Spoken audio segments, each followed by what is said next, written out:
नमस्कार विद्यार्थी मित्रांनो, आपल्या आजच्या या लेक्चरमध्ये तुमच्या सगळ्यांचं सहर्ष स्वागत आहे. आता 10वी गणित भाग 1 चा पेपर आहे. आज मॅथेमॅटिक्स पार्ट 1 चा पेपर आहे. तर पेपर नेमका कशा प्रकारे असू शकतो आणि कशा प्रकारची प्रश्नपत्रिका असेल, कशा प्रकारचे प्रश्न विचारले जातील, यावर डिटेलमध्ये चर्चा करूयात. एक इम्पॉर्टंट प्रश्नपत्रिका मी तुमच्यासाठी मित्रांनो घेऊन आलेलो आहे आजच्या पेपरसाठी. बघा, यामध्ये प्रश्न क्रमांक पहिला, आता तुम्हाला नेमकी कुठली काळजी घ्यायची आजचा पेपर लिहिताना, हे बघा. सगळ्यात पहिली गोष्ट, क्वेश्चन नंबर 1A याच्यामध्ये जर तुम्ही बघितलं तर एमसीक्यू असतात 4. तर या एमसीक्यू ची उत्तर लिहिताना पहिली गोष्ट एक काळजी घ्या. इथं तुम्हाला या ठिकाणी फक्त एवढंच लिहायचंय. काय काय लिहायचे ते तुम्हाला सांगतो आणि उत्तर सुद्धा सांगणार आहे या प्रश्नपत्रिकेचे आणि कुठले इम्पॉर्टंट प्रश्न येऊ शकतात ते सुद्धा सांगणार आहे. बघा, पहिलं फक्त एवढं लिहायचं. क्वेश्चन नंबर 1 लिहायचं. ओके, त्याच्यानंतर ए लिहायचं आणि ए मधला बाबा क्वेश्चन नंबर 1A मधला पहिला क्वेश्चन आणि पहिल्याचा आन्सर बाबा काय आहे या ठिकाणी, ए आहे, बी आहे, सी आहे. तर बाबा पहिल्याचा ऑप्शन जर का ए असेल तर या ठिकाणी ए लिहा, वाटलंच तर उत्तर लिहा 7. बस एवढंच लिहायचंय.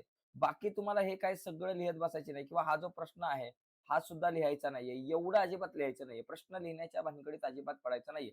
आता इथं पहिला क्वेश्चन बघितला.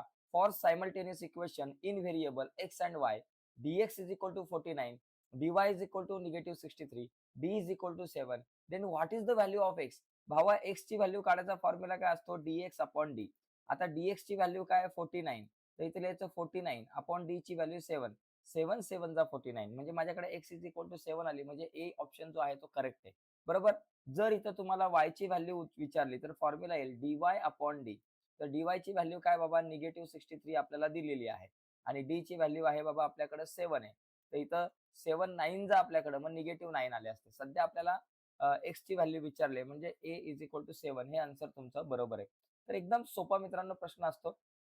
याच्यामध्ये कधी कधी find the value of x plus y असा पण प्रश्न येईल किंवा x plus 2y is equal to 7 असं इक्वेशन दिले जाईल आणि या इक्वेशन मध्ये एक्स इज इक्वल टू 1 असेल, 2 असेल, 3 असेल आणि y ची व्हॅल्यू काढा असा प्रश्न विचारला जाऊ शकतो इथे. किंवा मित्रांनो इथे तुम्हाला y इज इक्वल टू 1 असेल आणि x ची व्हॅल्यू काढा असाही प्रश्न विचारला जाऊ शकतो. ठीक आहे. पुढचा एक क्वेश्चन बघा. Which equation from the following is quadratic equation. तर खालीलपैकी कोणतं क्वाड्रॅटिक इक्वेशन, हा क्वेश्चन IMP आहे. याच्याऐवजी which is not quadratic equation असाही प्रश्न येऊ शकतो. तर या ठिकाणी कुठलं क्वाड्रॅटिक इक्वेशन आहे किंवा कुठलं नाही, दोघांपैकी एक प्रश्न आपल्याला कंपल्सरी आहे. तर आता याच्यामध्ये जर ऑप्शन बी बघितला ना, तर बी मध्ये बघा, एक्स ने एक्स प्लस 5 ला मल्टिप्लाय केलं, एक्स इंटू एक्स एक्सचा square plus x into 5 5x is equal to 2. तर आता हे क्वाड्रॅटिक इक्वेशन आहे कारण याचा हायेस्ट इंडेक्स 2 आहे. बघा, जिथं हायेस्ट इंडेक्स 2 असतो त्याला आपण क्वाड्रॅटिक इक्वेशन म्हणतो. तर अतिशय सोपा मित्रांनो हा प्रश्न आहे, जरा नीट समजून घ्या. तुम्हाला येऊ शकतो, दोघांपैकी एक प्रश्न येऊ शकतो. कुठला क्वाड्रॅटिक इक्वेशन आहे आणि कुठलं क्वाड्रॅटिक इक्वेशन नाही, एवढंच प्रूव्ह करायचं आहे. तिसरा प्रश्न बघा, इथं ही सिक्वेन्स एपी आहे की नाही हे तुम्हाला चेक करायचं आहे आणि एपी असेल तर तुम्हाला बाबा तिचा डिस्टन्स -6 आहे, 4 आहे का -4 आहे, काही एपी नाहीये ते चेक करायचं आहे. तर सुरुवातीला इथं काय करा, डी इज इक्वल टू बघा, या ठिकाणी तुम्ही कॉमन डिफरन्स काढताना d is equal to T2 minus T1 करा. आता T2 किती? -6 आहे. T1 -10 आहे. -6 मायनस -10 झालं. आता -6 मायनस मायनस +10. 6 मधून 10 मधून 6 गेले 4. D is equal to 4. त्याचप्रमाणे D is equal to T3 minus T2 करा. T3 किती बाबा? माझ्याकडे -2 आणि T3 -6 आहे. -2 मायनस -6. बघा, मायनस साइन आपल्या जागेवर मायनस मायनस +6. 6 मधून 2 गेले 4 आले. इथे पण 4. त्याचप्रमाणे जर तुम्ही या ठिकाणी D is equal to T4 minus T3 जर केलं तर T4 किती? 2 आहे. मायनस T3 मायनस 2. ओके. 2 minus minus +2. 2 + 2 4. आता सगळीकडे आन्सर 4 आलं. म्हणजे कॉमन डिफरन्स किती बाबा? 4 आहे. तो इक्वल आहे. म्हणून ही एपी आहे. म्हणजे बी ऑप्शन करेक्ट आहे. इज अन एपी आणि reason D is equal to 4. हा क्वेश्चन तुम्हाला क्वेश्चन नंबर 1 बी मध्ये सुद्धा विचारला जातो. कधी ए मध्ये विचारला जाईल, कधी बी मध्ये विचारला जाईल. बघा, हा एक प्रश्न आतापर्यंत 4-5 वेळा बोर्डाच्या परीक्षेला येऊन गेलाय. याच्यामध्ये काय दिलंय? Which number form the following can not represent probability. याच्यातला कुठला नंबर जो आहे तो प्रोबॅबिलिटी रिप्रेझेंट करणार नाही. तर लक्षात घ्या, प्रोबॅबिलिटी जी आहे ती तुमची 0 टू 1 मध्ये असते. आता या ठिकाणी हा 1.5 जो नंबर आहे तो 0 आणि 1 पेक्षा मोठा आहे. प्रोबॅबिलिटी कधीही 1 पेक्षा मोठी आणि 0 पेक्षा लहान नसते. त्याच्यामुळे तुमचा बी ऑप्शन जो आहे तो करेक्ट आहे. बी ऑप्शन मध्ये जर आपण बघितलं तर बी ऑप्शन जो आहे त्याची तो जो नंबर आहे तो 1 पेक्षा मोठा आहे, ग्रेटर दॅन 1 आहे. त्याच्यामुळे ती प्रोबॅबिलिटी नसणार आहे. ठीक आहे. बी ऑप्शन करेक्ट आहे. तर हा प्रश्न येऊ शकतो. आकडे बदलतील परंतु हा प्रश्न जसा तसा राहील. पुढचा बघा या ठिकाणी प्रश्न आहे. हा प्रश्न लक्षात घ्या. तुम्हाला find the value of determinant खूप वेळा मित्रांनो हा प्रश्न येऊन गेला या टाइपचा. तर डिटर्मिनंटची व्हॅल्यू काढताना आपण काय करायचं 5 into 1 या दोघांचं मल्टिप्लिकेशन पहिलं करा. 5 into 1 मध्ये मायनसचं साइन आणि -3 into -2 करा. 5 1 जा 5 मायनसचं साइन 3 2 जा 6 5 - 6 -1 मित्रांनो इथं आकडे बदलून हा प्रश्न तुम्हाला हमखास विचारला जाऊ शकतो. ओके. आता हा सेकंड नंबरचा क्वेश्चन बाबा बघा किती सोपा आहे. याच्यामध्ये फर्स्ट टर्म आणि कॉमन डिफरन्स विचारलाय. मित्र फर्स्ट टर्म म्हणजे ए आपल्याला दिलाय तो 5 आणि कॉमन डिफरन्स म्हणजे डी तो काढताना T2 - T1 करा. ओके. T2 1 आहे, T1 5 आहे. मग या ठिकाणी 1 - 5 केलं की माझ्याकडे -4 आन्सर येतं. कॉमन डिफरन्स -4 आहे. तर हा प्रश्न तुम्हाला 1 मार्क आरामात मिळवून देऊ शकतो. ठीक आहे. पुढचा क्वेश्चन आहे बघा या ठिकाणी face value of the share is ₹100 and premium is 65. Find the market value. मित्र तुला मार्केट व्हॅल्यू काढायची. इथं फेस व्हॅल्यू 100 दिले आणि शेअर प्रीमियम वरती आहे. प्रीमियम वरती आहे म्हटल्यावर शेअरची व्हॅल्यू वाढलेली आहे. वाढले म्हणजे market value is equal to face value plus तुमचा प्रीमियम. ओके. शेअरची व्हॅल्यू जी वाढलेली आहे प्रीमियम म्हणजे वाढले म्हणून face value plus premium. Face value ₹100 plus premium 65. Answer आलं ₹165 मित्रांनो. म्हणजे मार्केट व्हॅल्यू 165. इथं यावर्षी प्रीमियमच्या ऐवजी डिस्काउंट येऊ शकतो. डिस्काउंट आला की मग तुम्ही काय करणार market value is equal to face value minus discount तुम्ही केलं असतं. मग 100 - 65 वगैरे केलं की आन्सर येईल. इथं बघा एक लक्षात घ्या write a sample space is one die if one die is throw. मित्रांनो वन डाय वरती 1 पासून ते 6 पर्यंतचे आकडे असतात. म्हणून वन डाय जर का थ्रो केला तर 1 2 3 4 5 आणि 6 अशा प्रकारे मला सॅम्पल स्पेस मिळणार आहे. तर अतिशय सोपा प्रश्न आहे. मी तुम्हाला आत्ताच सांगतो की 1 कॉइन टॉस केल्यावर मिळणारा सॅम्पल स्पेस, 2 कॉइन टॉस केल्यावर मिळणारा सॅम्पल स्पेस, 3 कॉइन टॉस केल्यावर मिळणारा सॅम्पल स्पेस, 2 डाय थ्रो केल्यावर मिळणारा सॅम्पल स्पेस आणि 1 डाय आणि 1 कॉइन टॉस केल्यावरती मिळणारा सॅम्पल स्पेस सगळे सॅम्पल स्पेस नीट समजून घ्या. ओके. इथं तुम्हाला 1 मार्क्सला आणखी एक प्रश्न विचारला जातो. एक्स प्लस वाय ची व्हॅल्यू काढा हा तर विचारला जातो पहिल्या चॅप्टर मधला. त्याचबरोबर मित्रांनो तुम्हाला या ठिकाणी जीएसटी नंबर जो आहे जीएसटी नंबर किती अंकाक्षरी असतो किती डिजिट असतात तर 15 डिजिट असतात असा एक क्वेश्चन येऊ शकतो किंवा जीएसटी ची सुरुवात कधीपासून झाली 1 जुलै 2017 हा आकडा लक्षात घ्या. 1 जुलै 2017 पासून जीएसटी ची सुरुवात झालेली आहे. हा क्वेश्चन सुद्धा या ठिकाणी तुम्हाला 100% येऊ शकतो. त्यामुळे या क्वेश्चनची सुद्धा थोडीशी आपल्याला तयारी करायची आहे. ओके. पुढे बघा. पुढे तुम्हाला या ठिकाणी क्वेश्चन नंबर 2 जो आहे हा 2 सुद्धा तुम्हाला खूप सोपा असतो. क्वेश्चन नंबर 2 मध्ये ऍक्टिव्हिटी बेस्ड क्वेश्चन असतात. 2 मधला ए जो आहे तो पूर्णपणे ऍक्टिव्हिटी बेस्ड असतो. तर याच्यामध्ये बघा एक क्वेश्चन हा हमखास दिला जातो. एक इक्वेशन दिलेला आहे आणि असा टेबल पूर्ण करा. हा इक्वेशन जो आहे याचा जर ग्राफ काढायचा असेल तर पहिल्या याच्यामध्ये x इज इक्वल टू -2 आहे तर y ची व्हॅल्यू काढा. बघा माझं इक्वेशन आहे x plus 2y is equal to 4. मित्रा इथे इक्वेशन बदलेल परंतु क्वेश्चन असा जसाच्या तसा राहू शकतो. मला काय करायचंय या ठिकाणी एक्सच्या जागेवर फक्त -2 लिहायचं. एक्सच्या जागेवर -2 लिहिले प्लस 2y आपल्या जागेवर 4 आपल्या जागेवर 2y आपल्या जागेवर 4 आपल्या जागेवर -2 पलीकडे गेले +2 2y इज इक्वल टू 4 + 2 6 आणि y इज इक्वल टू 6 आपल्या जागेवर 2 मल्टिप्लाय इकडे आले divided by y is equal to 2 3 जा 6 y ची व्हॅल्यू काय आली 3 आली. इथं लिहायचं 3 आणि इथं तुमच्याकडे -2 आणि 3 येईल. मित्रांनो हा प्रश्न खूप सोपा आहे. आला तर तुम्हाला मार्क मिळतील. सेम दुसऱ्या क्वेश्चन मध्ये तसंच करायचंय.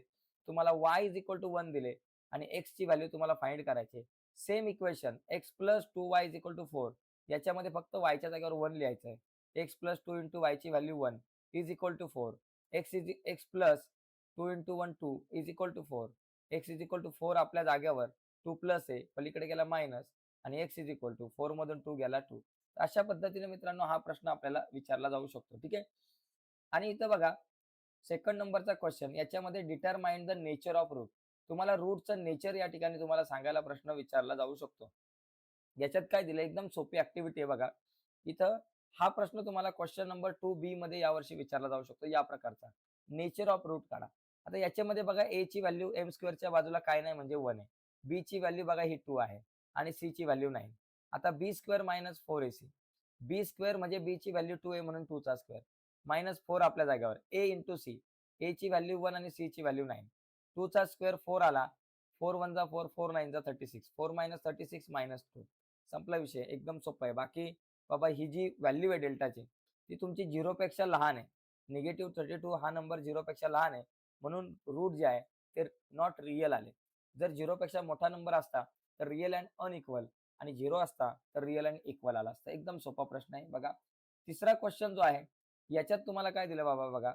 Smita has invested 12,000. 2 वेळा हा प्रश्न विचारलाय. एकदा 12,000 होतं, एकदा 24,000 होतं. ठीक आहे. Purchase share of face value 10 rupees at premium 2 rupees.